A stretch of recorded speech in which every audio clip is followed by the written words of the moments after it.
안녕하세요. 면 요리를 전문으로 리뷰하는 면슐랭 가이드입니다. 오늘은 63년 전통을 자랑하는 대전 대선 칼국수를 리뷰하려 합니다.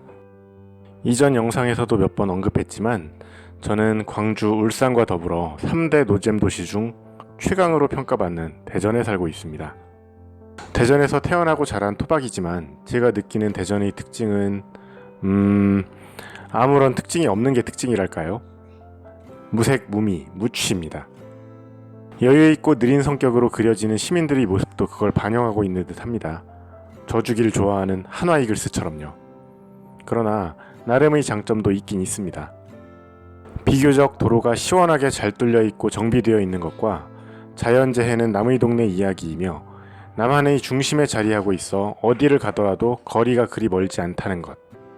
그리고 무엇보다 칼국수의 메카라는 겁니다. 칼국수라는 이름을 달고 있는 칼국수 전문점만 600여 곳, 칼국수를 사이드로 팔고 있는 식당까지 합치면 1700여 곳이나 됩니다. 거의 매년 칼국수 축제가 열릴 정도면 말 다 했다고 할 수 있겠지요. 63년 전통을 자랑하는 대선 칼국수야말로 그 칼국수 식당들이 맛형격이라 할 수 있는데요. 그럼 한번 가보실까요?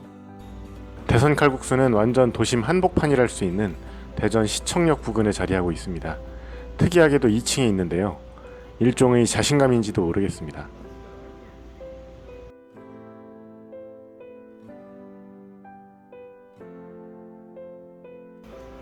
자, 들어가 보실까요? 매장이 꽤 넓습니다.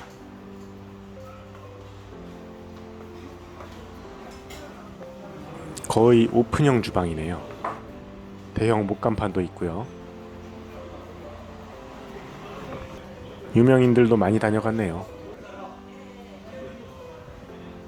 수석도 많고요. 박제하고도 있습니다. 칼국수 하나 주문합니다. 사실 여기는 칼국수도 칼국수인데 수육 맛이 뛰어나기로 유명합니다. 밑반찬으로 열무김치가 있는데 셀프로 덜어먹게 되어 있습니다. 조각양파와 그걸 찍어 먹을 고추장, 그리고 칼국수 다대기가 나옵니다. 열무김치를 먹을 만큼만 덜어주고요.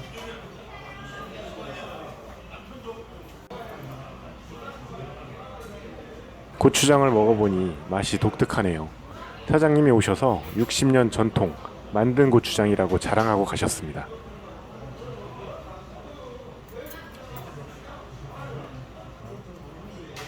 자, 음식이 나왔습니다. 비주얼 한번 보시고요. 위에는 다진 쇠고기 고명과 부추, 과하지 않은 김가루, 통깨 등이 뿌려져 있네요. 국수 양이 상당히 많습니다.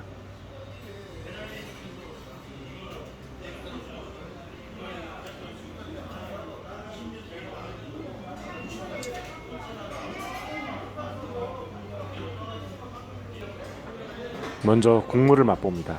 틀림없는 멸치 육수인데 전형적인 맛과는 좀 다릅니다. 나중에 알고 보니 대파 육수를 사용한다고 하네요. 첫맛이 자극적이거나 튀지는 않습니다. 본격적으로 면을 먹어봅니다. 적당히 잘 익은 면에 육수가 잘 배어들어 조화를 이룹니다. 첫맛부터 강렬한 맛을 원하시는 분들은 조금 실망하실 수도 있습니다. 담삼하고 담백합니다. 그렇다고 개성이 없다거나 하지는 않습니다. 분명 보통 분식집 칼국수나 집에서 만든 칼국수하고는 확연히 구분되는 맛이에요. 실은 저도 대선 칼국수 단골은 아닙니다. 여기보다는 나중에 소개할 신도 칼국수를 많이 다녔고요. 여기는 옛날 대흥동에 있을 때 몇 번 가본 게 다입니다. 그때는 비교적 젊을 때라 유명세에 비해 임팩트가 부족하다고 생각해 그랬습니다. 그러나 이제 나이가 들고 보니 느낄 수 있네요. 여기야말로 대전의 맛을 대표할 칼국수 같아요. 첫맛이 강렬하지 않지만 시간이 지날수록 생각나는 맛입니다. 조용하면서 본인의 개성을 뚜렷이 드러내지 않는 대전 시민들의 성품을 그대로 반영하는 듯합니다.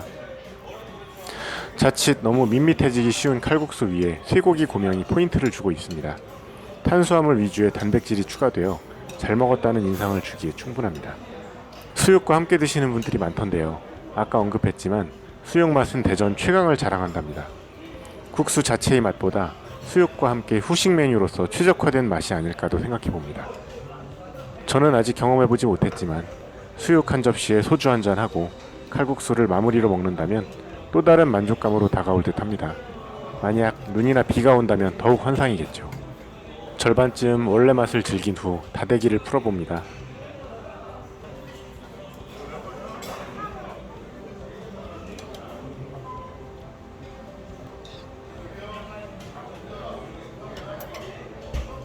담백하던 국물에 약간의 칼칼함이 더해져 또 다른 맛을 내줍니다.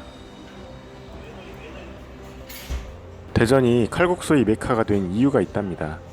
1960년 전후 대전은 지리적으로 호남선과 경부선이 만나는 철도교통의 중심지로 대전역 근처에 밀가루 보관소가 있었고요.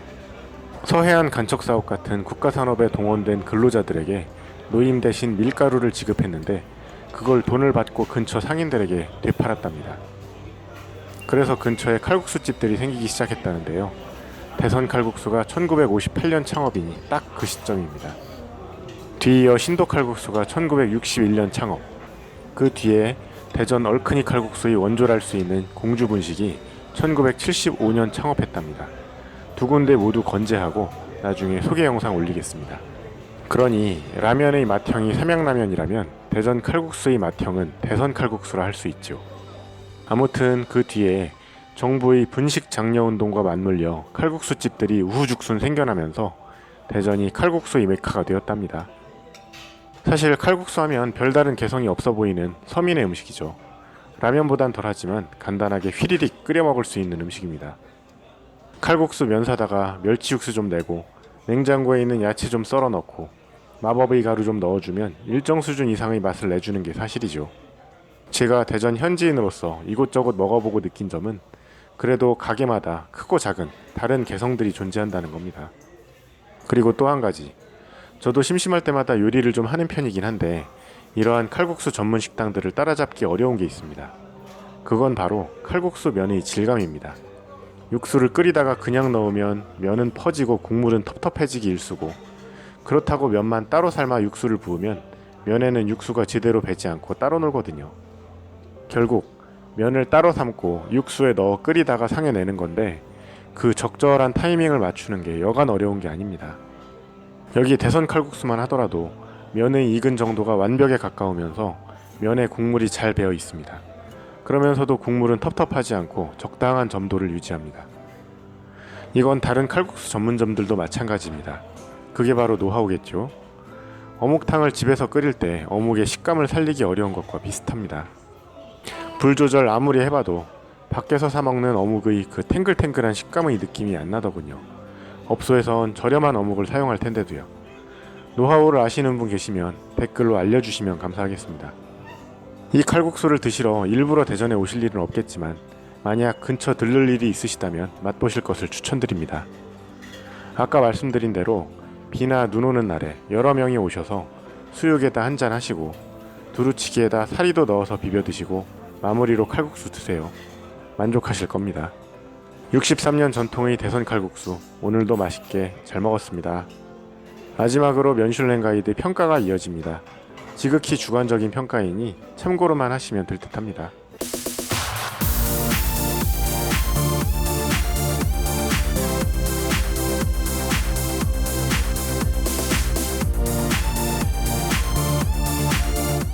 시청해주셔서 감사합니다. 구독과 좋아요는 더 나은 영상을 만드는 데 도움이 됩니다.